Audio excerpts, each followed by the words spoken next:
Goed, graad 9, ek gaan nou sommer aangaan met die hersieningsoefening.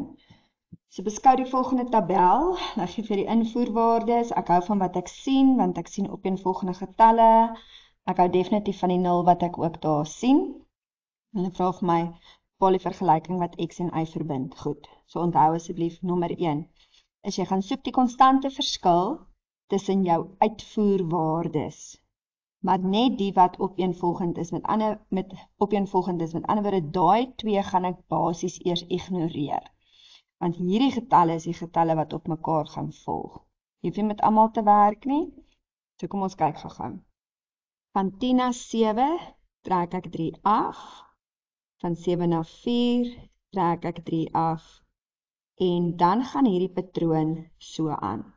Dit beteken dat by my invoer ek elke keer die getal wat daar is, die 0, die 1, die 2, en onthou dit gaan ons nou aan, hy stop nie daar nie, gaan ek elke een van hulle moet gaan vermenigvuldig met die konstante verskil wat ek daar gekry het. So my konstante verskil was nou -3.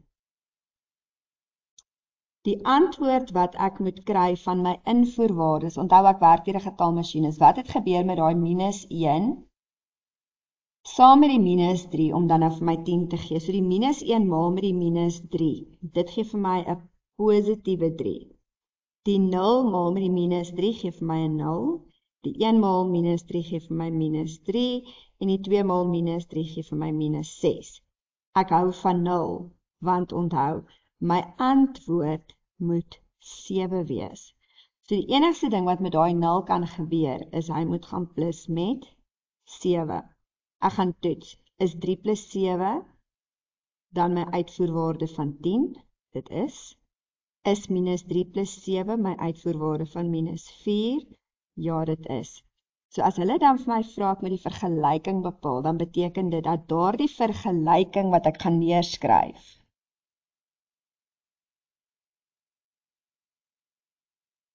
het 'n verwantskap tussen x en y, so my vergelyking begin altyd met y is gelyk aan. Dan is dit die konstante waarde maal x plus 7. En dit is dan wat x en y verbind. Nou sê hulle vir ons bepaal deur die invoerwaardes dat die reël in reël 1 vir hierdie ouetjie ekwivalent is. So ekwivalent, onthou, wat beteken dit vir ons? Dit beteken dit is dieselfde. Goed, so wat ek gedoen het, is ek die vergelyking gaan neerskryf. As hy vir 3 opeenvolgende invoerwaardes werk, dan kan ek aanneem dat die reël ekwivalent is. So onthou, wanneer ek gaan en ek gaan doen die invoerwaardes, het ek y is gelyk aan. Ek gaan copy en paste die plus 3, die kwadraat, minus, ek los 'n spasie, plus 9, minus 2. En ek gaan doen dit nou vir al 3 dae. Die spasies wat ek gelos het, was elke keer sodat ek daar die invoerwaarde, wat dan nou x is, kan gaan neerskryf. So by elke een van hulle, begin ek nou van 'n kant af, by hierdie ene begin ek op -1, hy is -1, -1, hierso het ek 0, 0, 0, 1, 1 en 1. Ek gaan my sakrekenaar vat en ek gaan elke een van hierdie waardes dan nou gaan uitwerk. So ek begin my waardes in te tik, daardie waarde is -1, dan is daar 'n minus, dan kom daar weer 'n -1, ek sit hom in hakies, dis nie nodig nie, maar dis beter so, en ek gaan sit weer daarin ook my -1, dan sit plus 9 minus 2, en dit gee dan vir my 'n uitsetwaarde van 10. Ek gaan presies dieselfde doen, so ek gaan terug op my vergelyking, sodat ek nie nodig het om alles oor in te tik nie. Ek gaan voer 'n 0,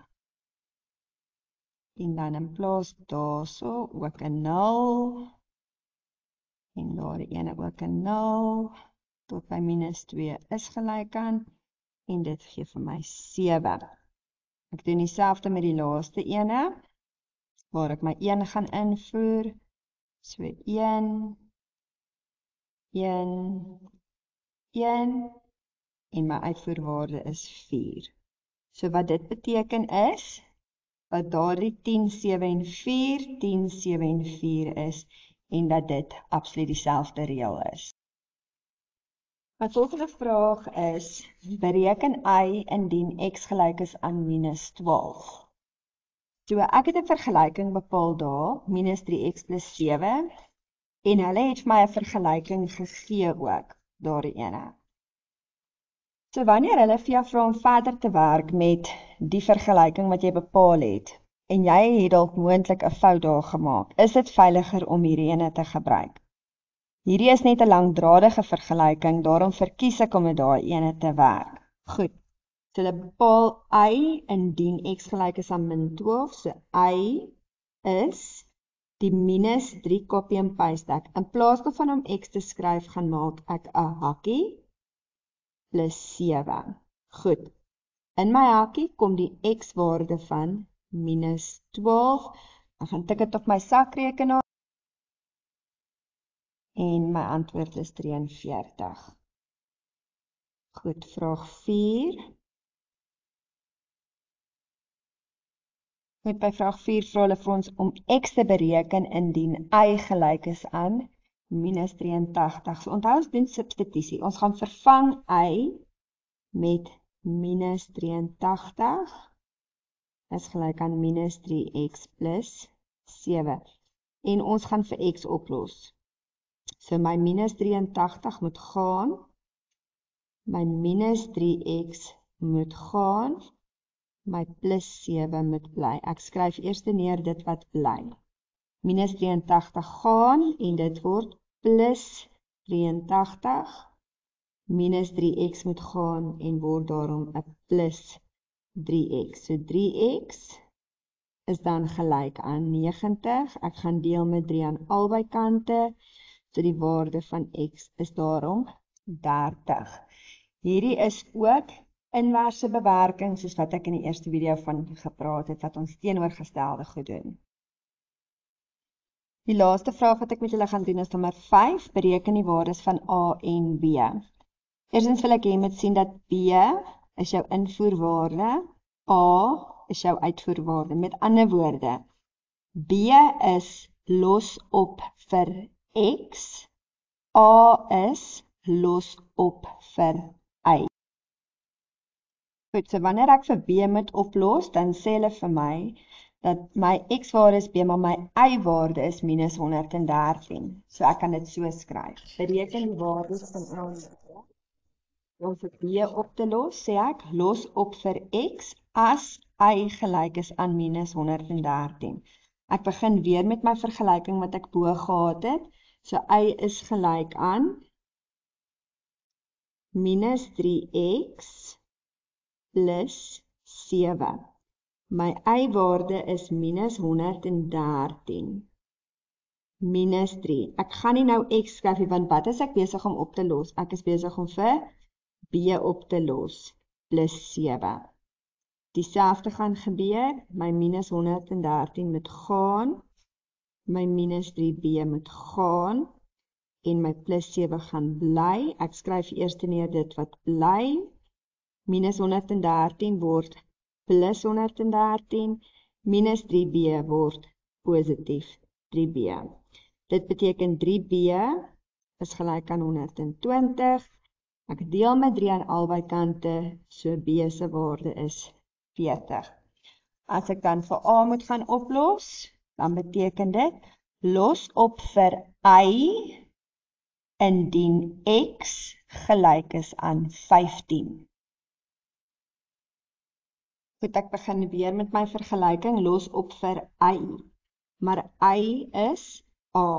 So a is gelyk aan minus 3. My x-waarde is 15 plus 7 So jy kan jou A-waarde letterlik net gaan intik op jou sakrekenaar, maal met 15 plus 7, en dit beteken dat my A-waarde minus 38 is.